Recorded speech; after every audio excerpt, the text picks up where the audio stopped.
Japan के conservative party के संस्थापक नाओकी हयाकुता को महिलाओं से खूब गाली पड़ रही है और इसका कारण यह है कि उन्होंने कुछ ऐसा बयान दिया है जो कि पूरी तरीके से महिला विरोधी बयान है।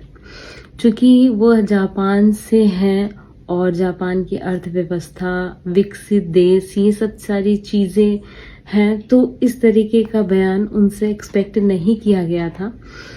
उन्होंने कहा है कि महिलाओं को 30 वर्ष के बाद वो कंसीव ना करें, इसके लिए गर्भाशय निकाल देना चाहिए और 25 साल के बाद उन्हें यह राइट नहीं मिलनी चाहिए कि वो शादी कर सकें।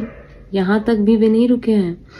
इसके बाद भी उन्होंने कहा है कि 18 साल के बाद महिलाओं को कॉलेज जाने की अनुमति नहीं मिलनी चाहिए ताकि वे शादी करें और अपने बच्चों का ख्याल रख सकें।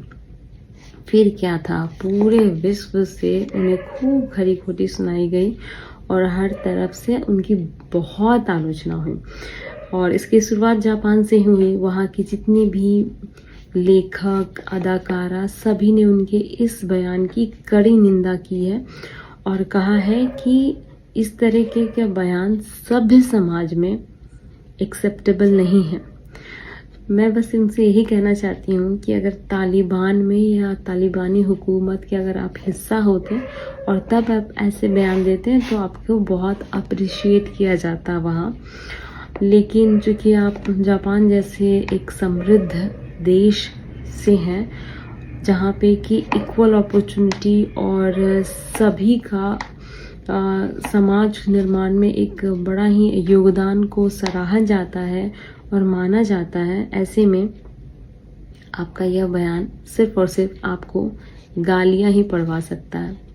फिर क्या था, जब सभी ओर से सारे सोशल प्लेटफॉर्म पे जब उन्होंने देखा कि उन्हें गालियां पड़ रही है, तब उन्होंने माफ़ी मांगी और कहा कि उनका यह जो बयान था वो सिर्फ और सिर्फ जापान की घटती जनसंख्या को लेकर एक चिंता जो बनी हुई है उसे लेकर था।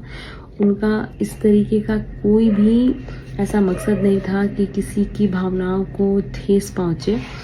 तो इसके बाद पता नहीं ये जो टॉपिक है ये यहाँ पे ख़त्म हुआ या नहीं, लेकिन इस तरीके के इतने बड़े देश में और इतनी विकसित जहाँ की अर्थव्यवस्था है, वहाँ से इस तरीके का बयान कोई भी एक्सेप्ट नहीं कर सकता है।